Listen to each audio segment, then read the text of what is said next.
princípio da cooperação está previsto no artigo 6º do CPC, que diz o seguinte: todos os sujeitos do processo devem cooperar entre si para que se obtenha em tempo razoável decisão de mérito justa e efetiva.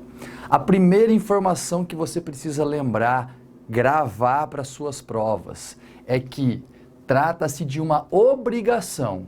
As partes devem, as partes e o juiz, os sujeitos do processo devem, todos os sujeitos do processo. Por que essa informação é importante? Porque há uma certa incompatibilidade entre este princípio e a conduta que se espera das partes. Você acha que é natural que autor e réu cooperem um com o outro? Como é que você compatibiliza isso? É simples. Apesar de haver certa doutrina, certo entendimento que questiona essa obrigação, a lei, e o que interessa para você, para efeito de prova, é que a lei optou por escolher a expressão devem. Dever não é poder no sentido de faculdade. E como que elas cooperam?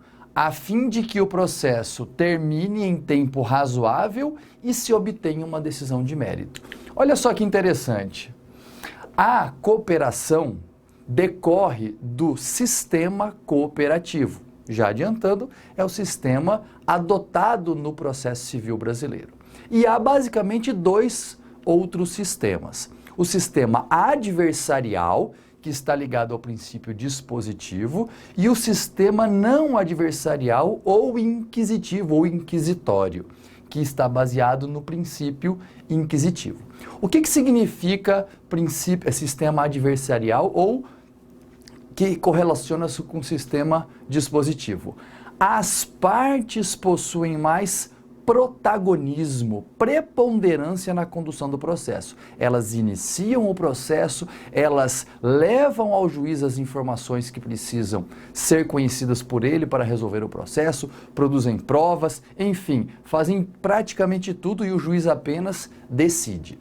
Já no outro sistema, chamado de não adversarial ou inquisitorial, o juiz tem uma atuação mais preponderante, ele participa mais do processo. E por que nós dizemos que o nosso sistema é o cooperativo ou colaborativo? Porque tanto o juiz como as partes participam do processo mais ou menos em igualdade de condições, no sentido de atuarem para chegar a uma decisão de mérito em tempo razoável. E prova disso é que alguns dispositivos autorizam a concluir que as partes iniciam o processo, mas o juiz desempenha o papel de desenvolver a condução do processo. As partes e o juiz têm interesse na atuação, na produção de provas. Então, para a prova, leva essa informação. O nosso sistema, ele é misto, colaborativo ou cooperativo. Tudo bem? E como é que eu consigo identificar o que significa cooperar ou colaborar? Ou como é que se efetiva a colaboração ou a cooperação? Como é que as partes têm que atuar para que haja respeito a esse princípio? Aqui nós temos alguns indicativos. As partes têm que se abster de praticar atos desnecessários ou procrastinatórios. O autor está ajudando o réu ou o réu ajudando o autor? De maneira nenhuma. Eles estão trabalhando em prol de um bem comum. Que bem comum é esse? De um objetivo comum, que é a obtenção de uma solução de mérito em tempo razoável. Essa é a expressão que você tem que gravar para efeito de entendimento do que é o princípio da colaboração. Além disso, devem cumprir os seus deveres de transparência e esclarecimento e evitar vícios que extinguam o processo sem resolução do mérito. Com base nessas três atuações ou maneiras de atuar, você pode concluir que as partes cooperaram, colaboraram para o deslinde do processo. Tudo bem? Mas vou insistir. Para você entender o princípio da cooperação ou colaboração, grave duas expressões mágicas: obtenção de uma sentença de mérito e com razoável duração. beleza? Obviamente que isso nos leva a outros princípios que não nos interessam, por enquanto, serem estudados nesse momento.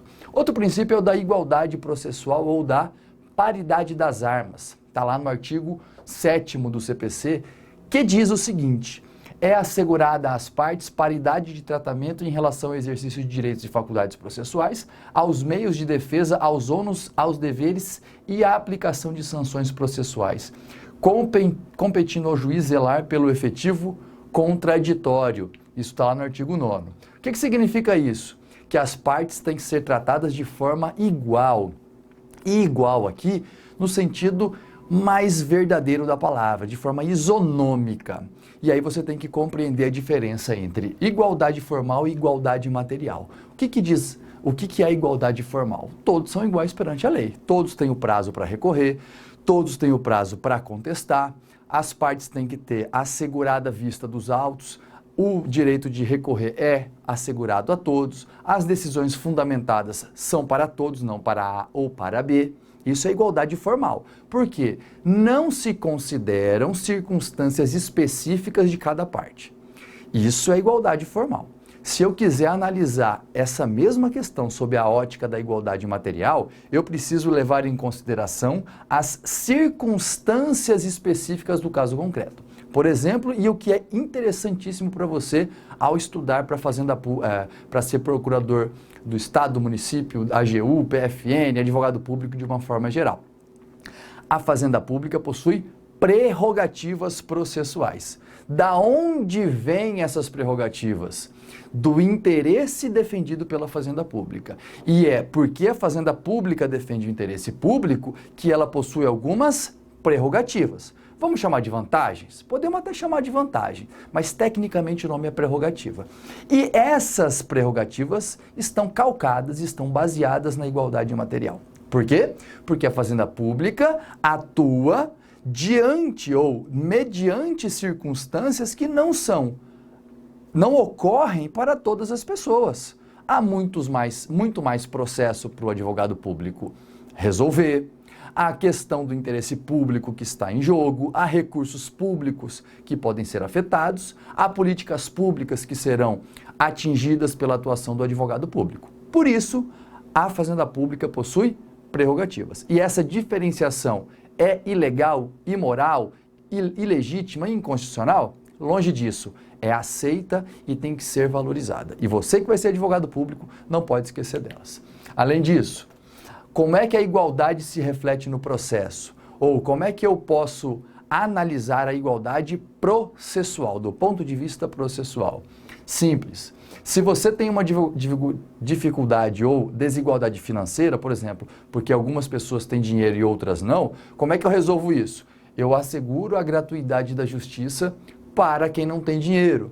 Se eu tenho uma desigualdade na comunicação, essa desigualdade é afastada, mitigada, relativizada com a implementação de medidas que compensem isso. Por exemplo, a adoção da linguagem brasileira de sinais. O CPC confirma isso, assegura isso expressamente.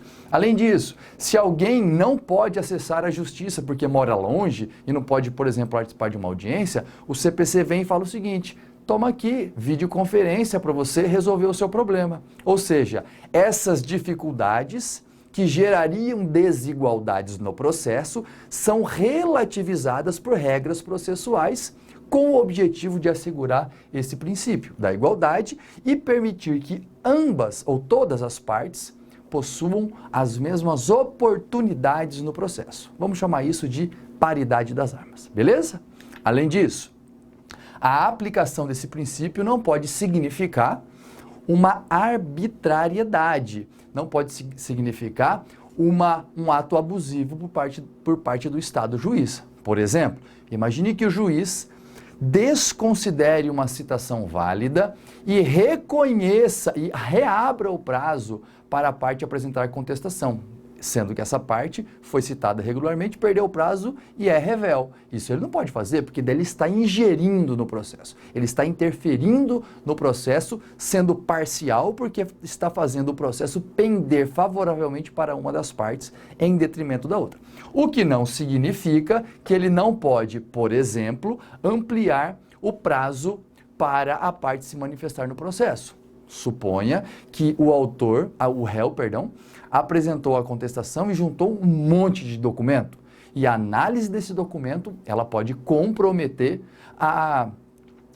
pode dificultar a vida do autor, que vai fazer a réplica e vai analisar esses documentos. Nessa hipótese, o juiz pode conceder mais prazo para o autor replicar, impugnar a contestação. Por exemplo, nesse caso, ele está assegurando a igualdade processual, ou seja, dando mais tempo para o autor se manifestar, porque o réu juntou um monte de documento e que demanda mais tempo para a sua análise. Beleza?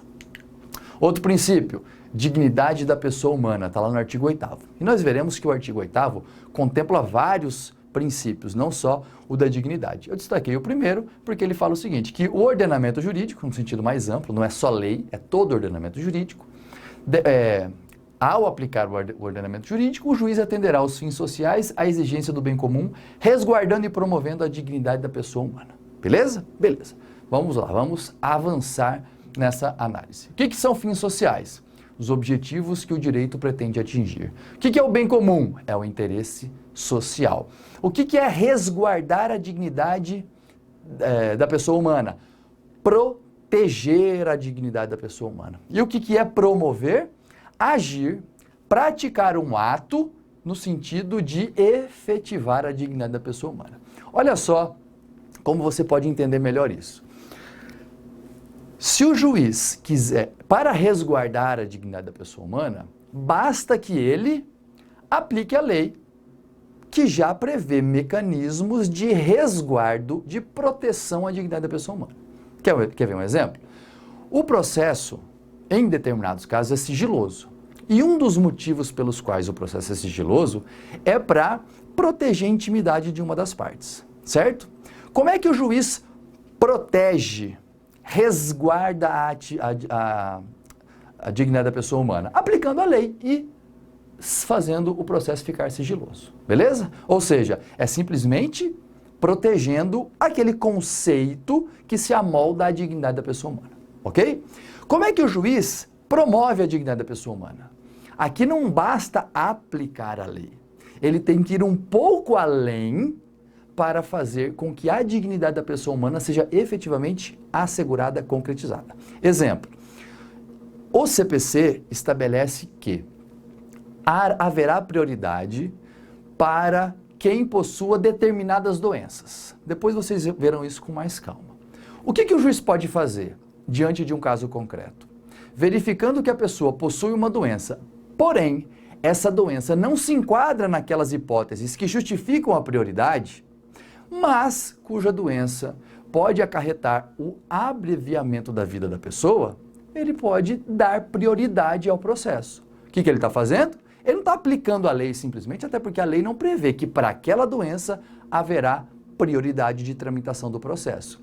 Ele está protegendo, promovendo a dignidade da pessoa humana, ou seja, praticando uma ação para concretizá-la, para dar efetividade à dignidade da pessoa humana. Perceberam a diferença? Uma coisa é você aplicar a lei. Ao aplicar a lei, você está resguardando, protegendo a dignidade da pessoa humana, porque a própria lei, em seu conteúdo, traz essa proteção. Outra coisa é você praticar um ato que não está exatamente previsto na lei, mas que vai ao encontro desse princípio constitucional. Fechou? Outra questão importantíssima. Pessoa humana abrange pessoa natural, que é a pessoa física, ou também a pessoa jurídica? Ou só a pessoa natural? Há divergência sobre isso, tudo bem? Não é uma questão pacificada. Para a primeira fase, dificilmente isso vai cair. Na segunda fase, você vai ter que analisar a questão. Por exemplo, se você quiser aplicar esse princípio para proteger uma empresa que deve o Estado ou o município, talvez não seja interessante defender esse ponto de vista. O contrário, se não for a situação, já permite a você fazer uma interpretação mais extensiva do conceito de dignidade da pessoa humana. Outro princípio que vem lá no artigo 8º, proporcionalidade e razoabilidade. São dois princípios, na verdade. O que significa? O que está escrito lá? Que observar-se-á a proporcionalidade e a razoabilidade. O que é a proporcionalidade? um princípio que possui três aspectos ou planos: da adequação, da necessidade e da proporcionalidade em sentido estrito. Ou seja, para ser proporcional, no sentido jurídico do termo, você tem que analisar se aquela atuação se o que o juiz fará vai ser suficiente para alcançar a finalidade pretendida pela lei, caso em que haverá adequação, se o meio que ele escolheu é o menos oneroso para as partes, ou seja, se você não tem outra alternativa, então é necessário agir daquela forma, e se a escolha que você fez trará menos prejuízos ou sacrificará menos um bem jurídico do que outra escolha. Analisando esse contexto, você chega à definição de proporcionalidade. E razoabilidade? Pressupõe atos que estejam em harmonia com a norma jurídica. É um conceito bem amplo, mas eu sugiro que você siga esse, porque é um conceito trazido pela doutrina, especialmente do professor Didier. E a razoabilidade, por consequência, busca o ideal de justiça, ou transformar a decisão numa decisão justa, ou fazer com que ela seja uma decisão justa, beleza? Além disso, o princípio da legalidade, também lá no artigo 8º, simplesmente respeitar o ordenamento jurídico. Basicamente, é isso que você tem que entender. E, por fim, o princípio da eficiência, também contemplado no artigo 8º, deve ser entendido como uma maneira de administrar o processo, e não como administração judicial, ou seja, da máquina judiciária. A eficiência aqui é voltada para o processo. É como o processo é gerido, administrado, tocado, que você tem que considerar. E em relação à eficiência, você tem que conjugar duas coisas: chegar até o fim do processo, ou seja, resolver integralmente o processo, com um menor recurso, com o menor tempo, com o menor gasto possível. É basicamente isso. Olha, eu vou chegar até determinado local, até determinado momento, ou atingir determinado objetivo, que é, no nosso caso, uma sentença de mérito, consumindo o menor número de recurso possível, financeiro especificamente, e o menor tempo possível. Assim você consegue assegurar a eficiência. Não confundam eficiência com efetividade. O que significa efetividade? Significa chegar em determinado local, entregar determinada coisa. Por exemplo, se o credor recebe algo que lhe é devido, certamente o processo é efetivo, foi efetivo, porque entregou a ele o bem da vida pretendido. Todavia, essa entrega pode ter demorado demais, a ponto de, quando ele recebeu, ele ter gasto muito mais do que o razoável necessário para receber aquele bem. Nesse caso, apesar de efetivo, o processo não foi eficiente. Por quê? Porque não respeitou a razoável duração do processo, porque não gastou o mínimo de recurso que ele podia ter gasto, entre outras hipóteses. Sacaram a diferença? Então, basicamente, é isso. Outro princípio que é importantíssimo para você que está estudando para advocacia pública: contraditório e vedação da decisão surpresa. Está lá no artigo 9º e no artigo 10. O artigo 9º estabelece o seguinte: que não se proferirá decisão contra uma das partes sem que ela seja previamente ouvida. Só risca aqui ouvida e troque por comunicada, informada, citada, intimada, não importa. Porque ela não precisa efetivamente ser ouvida, como nós veremos daqui a pouquinho. Mas vamos lá. O artigo 10 estabelece que o juiz não pode decidir em grau algum de jurisdição com base em fundamento a respeito do qual não tenha dado às partes oportunidade de se manifestar, ainda que se trate de matéria sobre a qual deva decidir de ofício. Esses dois são os dois artigos que você tem que ler, então para a prova objetiva isso resolve. Agora, para as fases seguintes, o que você tem que analisar? Contraditório é a soma de participação mais poder de influência. Há quem diga o seguinte, que contraditório é informação mais reação e poder de influência. Para efeito de compreensão do princípio, isso não tem tanta diferença, conforme nós veremos agora, porque dentro de participação nós conseguimos localizar as definições de informação e reação. Olha só, participação é a dimensão formal do princípio do contraditório e se consubstancia no direito de ser ouvido, comunicado, ter a chance de se manifestar. Ou seja, dentro de participação, eu posso incluir o conceito de informação, fui notificado, e oportunidade para reagir. Então, basicamente, você consegue resolver o problema de forma satisfatória. Lá na apostila em PDF você vai ver uma explicação mais detalhada sobre isso, mas para efeito de compreensão, nesse momento, essas informações são suficientes. O que é poder de influência? É a dimensão material, substancial do princípio e garante às partes, além da participação, a possibilidade de efetivamente, decisivamente influir na decisão. Eu trouxe para vocês alguns exemplos, ou pelo menos um exemplo que ajuda a compreender melhor essa questão. Olha só, o CPC fala que a parte poderá ser multada por litigância de má-fé. Está lá no artigo 77 do CPC, 71, se eu não me engano. Enfim, só que para ser multada, o que a parte tem que ser? Primeiro, advertida de que poderá ser multada. Por quê? Só ser comunicada não é suficiente, ela tem que ser advertida. Ela tem que ter a oportunidade de explicar ao juiz por que aquele ato não é considerado um ato de má-fé, que consequentemente acarreta algum tipo de penalidade. Então, não basta oportunizar a parte a chance de se manifestar, por exemplo, dando a ela a chance de se manifestar sobre o ato. Ele tem que ser advertido e ter a chance de, querendo, explicar por que aquele ato não se enquadra num ato de atentatório à dignidade da pessoa, atentatório ao processo, por exemplo, ou que é um ato de má-fé, que justificaria a aplicação de uma pena. Beleza?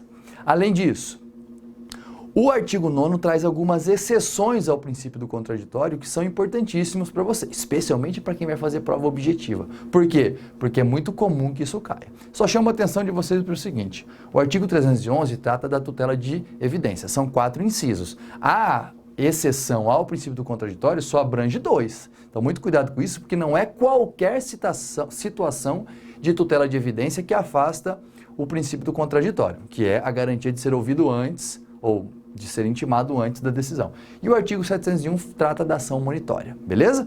Depois você lê com calma esses artigos e nós voltaremos a eles com mais calma ao longo do curso.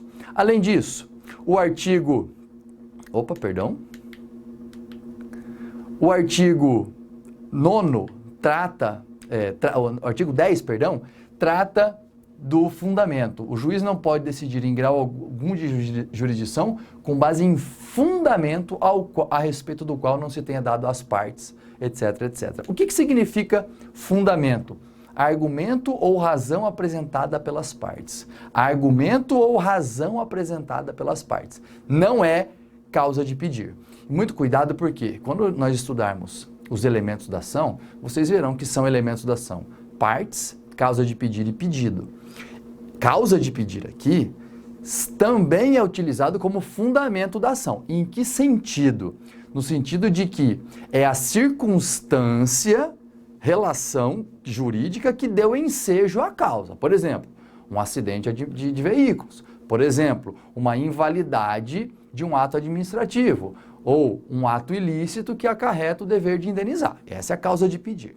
Mas os argumentos, as razões que caracterizam aquela causa de pedir são coisa diferente, que é sobre isso que trata o artigo 10. Então, por exemplo, se houve prescrição ou não, não é causa de pedir, mas é um argumento relacionado à causa de pedir. O juiz pode modificar a causa de pedir? Não, porque é a parte que apresentou ao juiz, mas o juiz pode analisar a questão da prescrição sem que a parte tenha veiculado na sua inicial. E, por exemplo, a prescrição é uma situação que permite ao juiz decidir de ofício. Porém, aí que você tem que lembrar, poder agir de ofício não significa que ele vai deixar de ouvir as partes. Ele pode agir de ofício? Pode. O problema é que, para decidir, ele tem que oportunizar às partes a chance de se manifestarem. Ou seja, a decisão sem a oitiva das partes é nula. Ele pode decidir de ofício, mas ele não pode decidir sem ouvir as partes previamente. Beleza? Para finalizar essa parte, e a gente vai falar sobre o último artigo, o artigo 11 trata da publicidade ou fundamentação ou motivação. Então, são 2 princípios: publicidade e fundamentação ou motivação. Tá lá, todos os julgamentos dos órgãos do Poder Judiciário serão públicos e fundamentadas todas as decisões, sob pena de nulidade. Para a primeira fase, fechou o caixão, você vai acertar sem problema nenhum, mas cuidado com o seguinte. O que significa vício de fundamentação? Se uma decisão não é bem fundamentada, ou é mal fundamentada, ou sequer é fundamentada. Essa decisão é nula e ela será invalidada. Tudo bem? Ou seja, a decisão em si tem um vício. O conteúdo dela, o cerne dela vai ser refeito. Por quê? Porque faltou fundamentação. Se a decisão não foi publicada adequadamente, ou sequer publicada, já não é o caso de vício da decisão. A decisão continua correta. O problema é que ela não vai produzir efeito, na medida em que faltou a ela um requisito que a lei exige. Aliás, a Constituição exige, que é a publicidade, que é a divulgação para todo mundo. Então, nesse caso, é simples, basta você suprir o vício. Que vício é esse? Falta de publicação. Ou seja, o conteúdo não muda. É diferente do vício de fundamentação, em que o conteúdo está errado e ele tem que ser modificado. Como é que eu corrijo o vício de fundamentação? Fundamentando adequadamente, ou motivando adequadamente, explicando por que eu decidi dessa maneira e não daquela maneira. Bom? Publicidade. O que você tem que saber? Serve para o controle da atividade jurisdicional, seja por parte das partes que podem recorrer, e quando eu vejo a decisão eu posso recorrer porque eu conheço ela, seja porque a sociedade vai fiscalizar a atividade jurisdicional. Tem um aspecto interno que não pode ser restringido, ou seja, às partes, às pessoas que participam do processo, não pode haver restrição da publicidade. Todavia, em relação a terceiros que não fazem parte do processo, pode haver restrição. Mas cuidado, a restrição só pode ser feita pela lei. E aí, eu pergunto, eu posso fazer restrição à publicidade por negócio processual? Me parece que não, porque a Constituição falou o seguinte: pode haver restrição da publicidade de acesso aos autos? Lógico que pode, desde que a lei o faça. E o artigo 189 do CPC veio e falou, olha, o processo não é sigiloso nesses casos aqui. E falou quais são os casos. Ou seja, a lei disse, as partes podem estipular esse sigilo para efeito de prova pessoal. Objetiva, não pode de jeito nenhum, pelo amor de Deus. Para efeito de prova dissertativa, em princípio não. Tudo bem? Vamos analisar um contexto específico e talvez mudar de opinião. Mas se para escolher uma posição, não pode, a não ser por lei. Por negócio jurídico processual, melhor não. Leva essa informação. E por fim, o princípio do artigo 12 do CPC, que trata da ordem cronológica de conclusão. O que significa isso? Que, preferencialmente, e muita atenção para isso, porque o código, na sua redação original, dizia que era obrigatoriamente, os juízes e tribunais atenderão a ordem cronológica de conclusão para proferir sentença ou acórdão. O que é a ordem de conclusão? O que é a conclusão dos autos? Os autos foram conclusos. Tecnicamente, o processo está pronto para ser julgado, foi para o juiz e o juiz vai sentenciar, vai proferir acórdão, vai dar uma decisão de mérito, não importa, ele vai resolver o processo. Então, essa é a ideia da conclusão. Tudo bem? Na prática, esse termo não é bem empregado, mas para efeito de prova, o que importa é isso. Conclusão é o envio dos autos ao processo, porque naquele momento não há nada que se fazer mais a não ser resolver o processo. Bom, o que significa isso? Que o processo que foi concluído primeiro vai ser julgado primeiro. Quais são as exceções? E isso é muito importante. Está lá no artigo 12. Todas essas aqui. Nós não vamos ler cada uma delas, porque isso aqui é simplesmente leitura. É decoreba, você vai ler. Para a prova objetiva, leia até sair lágrima do olho. Você tem que ler isso aqui para aprender direito. Para a prova dissertativa, aí você vai ter que entender o contexto, até porque normalmente você tem a possibilidade de consultar. Beleza? Com isso, meus amigos, está aqui o último slide, que trata das outras hipóteses de exceção ao princípio da ordem de conclusão para sentença e julgamento. Com isso, a gente encerra essa primeira aula. Essa aula está disponível no YouTube, é uma aula grátis, é uma cortesia que o Revisão PGE está fazendo para você conhecer o nosso curso, ver se te interessa. Se você quiser acessar o PDF, que é a apostila completa, ela também vai estar disponível, mas não no YouTube, e sim no site do Revisão. Vai lá, se cadastra, que você vai ter acesso a ele, beleza? Outra coisa, você, nessa aula, teve acesso apenas aos dispositivos do código que tratam das normas fundamentais. E aqui eu preciso fazer uma ressalva. As normas fundamentais não são só as que estão nos artigos 1º a 12 do CPC. Eu até disse que uma das regrinhas sobre normas fundamentais é que ela contempla um rol não exaustivo.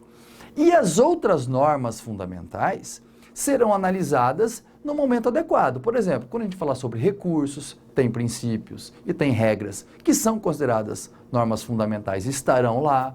Quando a gente falar sobre petição inicial, processo de conhecimento, execução, enfim, outros momentos também permitirão a nós analisarmos as normas fundamentais. Tudo bem?